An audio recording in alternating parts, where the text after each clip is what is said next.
Hello guys, कैसे हो आप सब। Welcome to studio official. मैं हूँ राज और आज हम पढ़ने वाले हैं बजट लाइन के बारे में। ठीक है, हमने दो टॉपिक के बारे में बात कर दी थी। फर्स्ट था हमारा यूटिलिटी एनालिसिस वाला और सेकंड हमने पढ़ा रिसेंटली जो है हमारा इनडिफरेंस का। अगर आपने इनडिफरेंस को बहुत अच्छी तरीके से पढ़ लिया है तो ये जो बजट लाइन वाला कॉन्सेप्ट है वो आपको एकदम पपलू लगने वाला है। ठीक है, यानी कि एकदम ईजी लगने वाला है ये टॉपिक।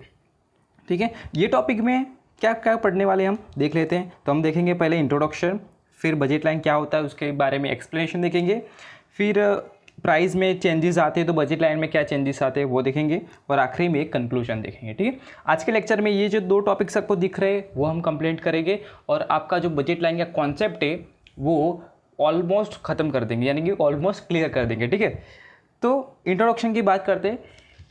अब पहले बजट क्या होता है उसके बारे में थोड़ी चर्चा कर लेते हैं। ठीक है, एक इंसान का बजट क्या होता है। सपोज़ मेरी बात करूँ तो मेरी इनकम सपोज़ करो 15,000 है। ठीक है, तो मेरा बजट क्या होगा, 15,000 ही होगा। मेरी जितनी इनकम है उतना ही मैं एक्सपेंडिचर करने वाला हूँ, यानी कि मेरा बजट कितना हो गया, 15,000। कोई इंसान ऐसा तो होगा नहीं जिसकी इनकम 15,000 है और वो 25,000 का खर्चा कर रहा है। ठीक है, ऐसा तो कोई इंसान होगा नहीं। यानी कि कोई आम आदमी का बजट क्या होता है, उसकी इनकम।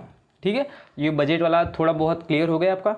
ओके, अब मैंने जो आपको नोट्स भेजी है टेलीग्राम चैनल पे, लिंक डिस्क्रिप्शन में मिल जाएगी, उसके बारे में बात करते हैं, उसका इंट्रोडक्शन देखते हैं। ठीक है, अब देखो बजट की बात की जाए तो उसके पहले हम जो इनडिफरेंस का लास्ट लेक्चर था, अभी रिसेंटली ही लिया गया था, आई थिंक 1 वीक हो गया, तो वो लेक्चर में आपने लास्ट कैरेक्टरिस्टिक देखी होगी कि higher the indifference curve higher the level of satisfaction.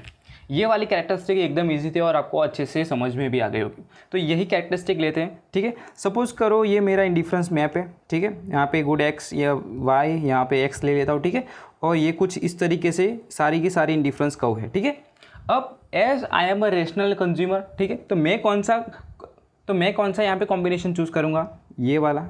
ठीक है, क्योंकि ये सबसे ऊपर वाली इंडिफरेंस कर्व है और यही मेरे को सबसे ज़्यादा सेटिस्फेक्शन देगी। ठीक है, लेकिन यहाँ पे मेरे को दो चीज़ों का सामना बहुत खतरनाक तरीके से करना पड़ेगा। कौन सी? तो फर्स्ट इज़ माई इनकम। ठीक है, मेरे को मेरी इनकम है उसमें ही रहना पड़ेगा। कहते हैं ना कि जितनी चद्दर है उतने ही पैर फैलाने चाहिए तो यहाँ पे मेरे को चद्दर के हिसाब से अपने पेयर को एडजस्ट करना पड़ेगा। ठीक है, यानी कि मेरी जो इनकम है उसके हिसाब से मेरे को कॉम्बिनेशन परचेस करना पड़ेगा। और दूसरी चीज़ आती है प्राइजेस।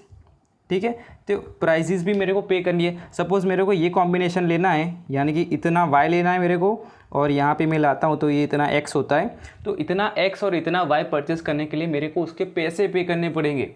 ठीक है, तो वो भी एक प्रॉब्लम है। अगर फ्री मिलता तो फिर बजट की तो बात ही नहीं आती। ठीक है, तो यानी कि प्राइजेज और इनकम दोनों ही इंपॉर्टेंट चीज़ हो जाती है जब कोई कंज्यूमर मार्केट में जाता है कोई चीज़ परचेस करने के लिए। ठीक है, उसको तो पता है, आप सबको भी पता होगा कि अगर आप मारुति परचेस करोगे तो कितना सेटिस्फेक्शन मिलेगा और BMW परचेस करोगे तो कितना सेटिस्फेक्शन मिलेगा। ठीक है, सब लोगों को BMW, ऑडी, मर्सिडीज़ वो सभी परचेस करना है। ठीक है, लेकिन यहाँ पे चीज़ आ जाती है बजट और जो कार है उनके प्राइसेस। ठीक है, अगर वो आपके बजट में आ जाते तो आप वो ले सकते हो, अदरवाइज जो कॉमन इंसान है मिडिल क्लास का है तो वो फिर मारुति से सेटिस्फाई हो जाएगा। ठीक है, तो ये बजट का थोड़ा बहुत आपका कॉन्सेप्ट क्लियर हो चुका और यही इंट्रोडक्शन में मैंने लिखा है, अच्छी तरीके से लिखा है, तो आप नोट्स में भी रीड करोगे तो आपको एक बार में ही समझ आ जाएगा। ठीक है, अब आते हैं एक्सप्लेनेशन ऑफ बजट लाइन।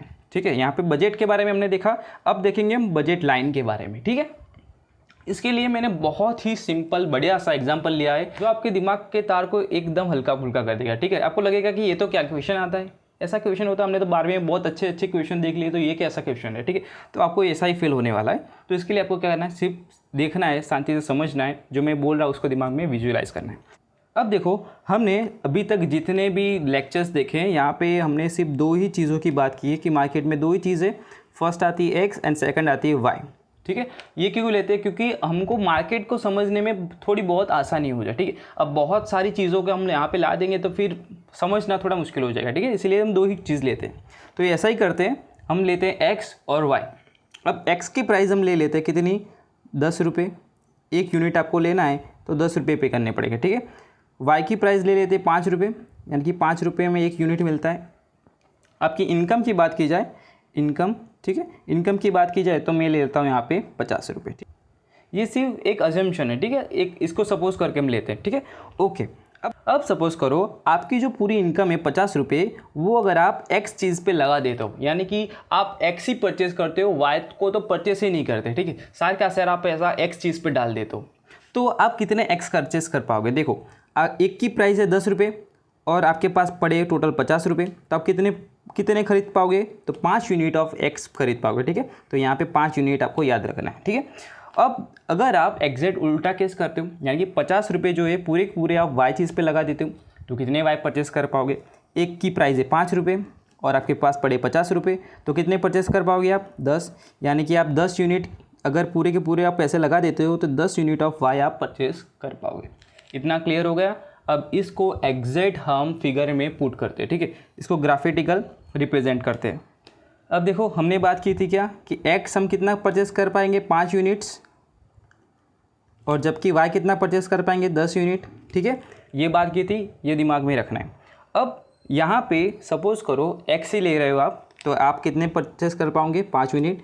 ये सब फिगर आप भूल जाओ, ठीक है, मैं जितना ऊपर से ड्रॉ कर रहा हूँ उस पर ध्यान देना है। यहाँ पे पहले से क्या ड्रॉ किया हुआ है उस पर आपको फोकस करना नहीं है। तो यहाँ पे क्या किया आपने? एक्स ड्रॉ किया, वाई ड्रॉ किया, यहाँ पे एक्स, यहाँ पे वाई, यहाँ पे आपने ले लिया गुड एक्स, ठीक है, आपको दिख रहा होगा, यहाँ पे आपने ले लिया गुड वाई, ठीक है। इस तरीके से हमने यहाँ पे क्वांटिटी लिख दी, 1 2 3 4 ऐसे करके, यहाँ पे भी ऐसे ही लिख दी। ओके, यहाँ तक आपका क्लियर हो गया? अब यहाँ पे याद रखना, मैंने बात की थी अगर आपके पास पूरे 50 रुपये और 50 के 50 आप एक्स पे लगा देते हो तो आप कितने परचेस कर पाओगे? 5 यूनिट ऑफ एक्स परचेस कर पाओगे, ठीक है। तो यहाँ पे आपको 5 दिख रहा होगा, तो 5 यूनिट आप एक्स पे लगा रहे हो, ठीक है। यहाँ पे मैं कलर चेंज करता हूँ, 1 मिनट। आप 5 यूनिट यहाँ पे दिख रहे होगे, आपको 5 यूनिट एक्स के मिल रहे हैं, ठीक है, 0 यूनिट ऑफ वाई। आप देख सकते हो पूरी के पूरी यहाँ पे 5 मिल रहे और साथ ही 0 यूनिट ऑफ वाई मिल रहा है। ओके, यहाँ पे आपकी 50 रुपये की पूरी इनकम फिदा हो गई, ठीक है, ख़त्म हो गई। अब एग्जैक्ट उल्टा केस करते हैं हम। उल्टा केस में क्या किया था? आपके 50 रुपये जो है वह वाई पे लगा देते हो, तो वाई कितना मिल रहा है आपको? 10 यूनिट मिल रहा है। तो यहाँ पे 10 दिख रहा होगा आपको, 10, तो यहाँ पे मैं डॉट बना देता हूँ एक इस तरीके से, और आप देख सकते हो कि 10 यूनिट ऑफ वाई मिल रहा है और 0 यूनिट ऑफ मेरे को क्या मिल रहा है? एक्स मिल रहा है, ठीक है। अब ये जो मैंने डॉट्स बनाए, ये और ये, इसको मैं अगर यहाँ पे जॉइंट कर देता हूँ तो कुछ इस तरीके से ये लाइन बनती है, और ये लाइन और कोई नहीं, हमारी क्या है? बजट लाइन है, ठीक है। इसको हम क्या कहेंगे? बजट लाइन, ठीक है। ये समझ में आ गया? अब सब कुछ मैं इरेज करो, ऐसा हो तो आपको स्क्रीनशॉट लेना है तो ले लीजिए, ठीक है। अब देखो कुछ इस तरीके से आपकी फिगर दिख रही होगी, लेकिन आपको एग्जाम में ऐसे ड्रॉ करनी नहीं है, इससे एकदम इजी ड्रॉ करनी है। आपको ग्राफ वाफ में कुछ ध्यान देना नहीं है। ये मैंने क्यों लिया? क्योंकि आपको अच्छी तरीके से समझ में आए, ठीक है। आपको ऐसी ड्रॉ नहीं करनी है, कैसी ड्रॉ करनी है वो भी मैं बताऊँगा, ठीक है। थोड़ा पेशेंस रखिए आप। अब देखो यहाँ पे आप 10 यूनिट होगा, यहाँ पे 5 यूनिट होगा, ये हमारी हो गई बजट लाइन, ठीक है। इतना समझ में आ गया? Okay, very good. अब सब कुछ ईजी है, आपको सिर्फ ध्यान देना है। अब यहाँ पे 3 चीज़ें हमको ध्यान देनी है। कौन कौन सी 3 चीज़ें? कि एक हम बजट लाइन के ऊपर एग्जैक्ट इस तरीके इसके ऊपर ही एग्जैक्ट होते हैं तो क्या होता है? हम बजट लाइन के बाहर चले जाते हैं तो क्या होता है? और बजट लाइन के अंदर होते हैं तो क्या होता है? ठीक है, ये 3 चीज़ों के ऊपर आपको फोकस करना है और इन 3 चीज़ों के बारे में आपको लिखना है, ठीक है। अब हम पहला केस लेते हैं। पहला केस क्या लेते हैं कि ये जो बजट लाइन है इस पे ही आप कोई कॉम्बिनेशन परचेस करते हो, ठीक है। यानी कि आपको P दिख रहा होगा, Q दिख रहा होगा, R दिख रहा होगा, ऐसे कुछ, ठीक है।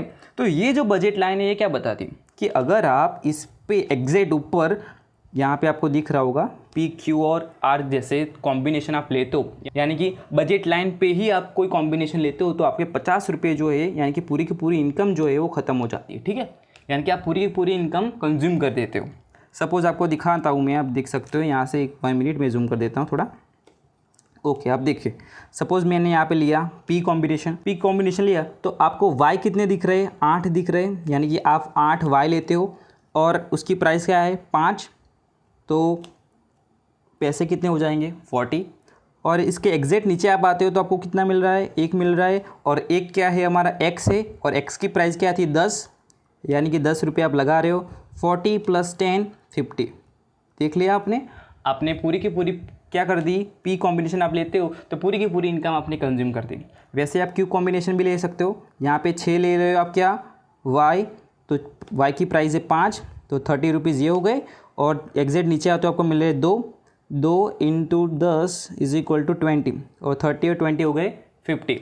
यानी कि एक चीज़ ध्यान रखनी है कि बजट लाइन पे ही आप कोई कॉम्बिनेशन लेते हो तो आपके सारे के सारे जो पैसे हैं 50 रुपये या कोई भी इनकम है आपकी, वो सारी की सारी कंज्यूम हो जाती है। ठीक है, ओके, इतना समझ में आ गया? Yes, okay, very good. तो यही हमारी पहली चीज़ थी जो आपको अच्छे से समझ में आ गई। अब दूसरी और तीसरी चीज़ है, वो तो इससे बहुत ईजी है। अब देखो, सपोज़ यहाँ पे कोई कॉम्बिनेशन है वो बजट लाइन के बाहर ले लेते हैं हम, जैसे कि यहाँ पे दिख रहा होगा एस कॉम्बिनेशन हम ले लेते। अब ये एक स्पष्ट बात है कि यहाँ पे जो एस है वो बजट लाइन के बाहर है, और मैं आपको बोलूँ कि आप कोई भी चीज़ आपके बजट के बाहर परचेस कर पाते हो? नहीं कर पाते। सपोज़ आपका बजट है 20,000 रुपये का और आप 30,000 रुपये की कोई चीज़ को परचेस कर पाओगे? नहीं कर पाओगे। तो यही चीज़ यहाँ पे भी है, यहाँ पे बजट लाइन यहाँ पे है और आप उसके बाहर चले गए एस कॉम्बिनेशन पे, तो वो आप परचेस नहीं कर पाओगे। इसको एक तरीके से देखते तो आपको अच्छे से मालूम पड़ जाएगा। आप देख सकते होगे कि एस लेते हो तो आपको कितना 7 यूनिट ऑफ वाई मिलता है और 4 यूनिट ऑफ क्या मिलता है? एक्स मिलता है। अब 7 इंटू वाई की प्राइस क्या होती थी? 5, एक्स की क्या प्राइस होती थी? 10। तो यहाँ पे 35 और यहाँ पे 40 और यहाँ पे जो खर्चा हो जाता है वो कितना हो जाता है? 75। अब 75 तो नहीं हुआ क्योंकि आपकी इनकम है 50 और आप 75 का खर्चा कर पाओगे नहीं। यानी कि सिंपल सी बात क्या हो जाती है कि बजट लाइन के बाहर कोई भी कॉम्बिनेशन है वो आप कभी भी परचेस कर पाओगे नहीं, क्योंकि वो आउट ऑफ बजट है। ठीक है, ये समझ में आ गया। दूसरी चीज़ यहाँ पे क्लियर। अब थर्ड चीज़ बहुत आसान, कि अगर आप कोई बजट की अंदर वाली कॉम्बिनेशन ले लेते हो तो क्या होता है? ठीक है, यहाँ पे के ले लिया है मैंने, तो के ले लिया है तो के में आपको कितना एक्स मिल रहा है, कितना वाई मिल रहा है? देख रहे हो कि 2 ही मिल रहा है दोनों में। तो वाई की प्राइस क्या है? वाई की प्राइस क्या है? 5 और एक्स की प्राइस क्या ली थी हमने? 10। यानी कि यहाँ पे 10 और यहाँ पे 20, एग्जिट हो गए हमारे 30, और ये 30 के बाद भी हमारे पास कितने पैसे बचते हैं? 20, क्योंकि हमारी इनकम क्या थी? 50, हमारे बजट क्या था? 50, यहाँ पे खर्चा हो सिर्फ 30 और हमारे पास अभी भी बचे 20। ठीक है, तो यहाँ पे क्या चीज़ निकल के आती है कि बजट लाइन के अंदर का कोई भी कॉम्बिनेशन आप लेते हो तो आपके पास थोड़ी अमाउंट और बचती है, जिसको हम बोलते हैं सरप्लस अमाउंट। ये जो अमाउंट है, ये आपको 20 रुपये दिख रही होगी, वो है हमारी सरप्लस अमाउंट। ठीक है, एक प्रकार की सरप्लस अमाउंट बचती है और ये सरप्लस अमाउंट से और आप गुड परचेस कर पाओगे। और कौन कौन सी गुड परचेस कर पाओगे? आप और वाई परचेस कर पाओगे और आप एक्स परचेस कर पाओगे। ये आप पे डिपेंड है। ठीक है, तो ये 3 चीज़ थी, आपको ध्यान रखनी है। मैंने नोट्स में अच्छी तरीके से लिखी, आप अच्छे से समझ भी जाओगे। ठीक है, तो यहाँ पे 3 चीज़ें हमने पढ़ी। क्या? कि अगर आप एग्जिट बजट लाइन पे होते हो तो क्या होता है, बजट लाइन के बाहर चले जाते हो तो क्या होता है, और बजट लाइन के अंदर रहते हो तो क्या होता है। ठीक है, ये 3 चीज़ लिखनी है और आपका explanation of budget line completely पूरा हो जाता है। ठीक है, बजट लाइन क्या है, उसका एक्सप्लेनेशन क्या है, बजट क्या होता है, वो हमने आज के लेक्चर में अच्छी तरीके से सीख लिया। और एक चीज़ रह जाती है कि आपको एग्जैक्ट फिगर ड्रॉ कैसे करनी है। तो फिगर आपको इस तरीके से ड्रॉ करनी है। एग्जाम में मैंने नोट्स में अच्छी तरीके से लिख दिया है, वैसे ही आपको फिगर ड्रॉ करनी है। और ये वाली है और कोई नहीं है, वही यही वाली है। तो ये वाली आपको फिगर ड्रॉ करनी है। कुछ ग्राफ बाफ 1 2 3 4 वो कुछ लिखने की ज़रूरत नहीं है। अब आप बीकॉम लेवल पे आ गए। ठीक है, 12वीं में नहीं रहा, तो यहाँ पे वो जो आप 1 2 3 4 लिखते हो वो आपको लिखने की ज़रूरत नहीं है। ठीक है, आप डायरेक्टली ड्रॉ कर सकते हो, आपको इतना राइट्स मिल गए। तो अभी तक आपको कोई भी डाउट आया हो, बजट क्या होता है, बजट लाइन क्या होता है, इनके 3 जो मैंने बताए कॉन्सेप्ट, उसके बारे में भी कोई डाउट हो तो वो भी पूछिए, आपको अच्छी तरीके से आंसर भी मिल जाएगा कमेंट में। और हाँ, एक बार और बता देता हूँ कि जो भी नोट्स है टेलीग्राम चैनल पर मिल जाएंगे। हो सके तो टेलीग्राम चैनल को ज्वाइन कर लीजिए ताकि अच्छे से नोटिफिकेशन आपको मिलते रहे और मेरे साथ अच्छी तरीके से जुड़े भी रहे। कोई भी डाउट आता है तो टेलीग्राम या तो फिर इंस्टा आईडी पे भी मेरे से पर्सनल बात कर सकते हो। ठीक है, और मिलते हैं नेक्स्ट लेक्चर में। तब तक के लिए जलसा कर जो और जो, बाय बाय।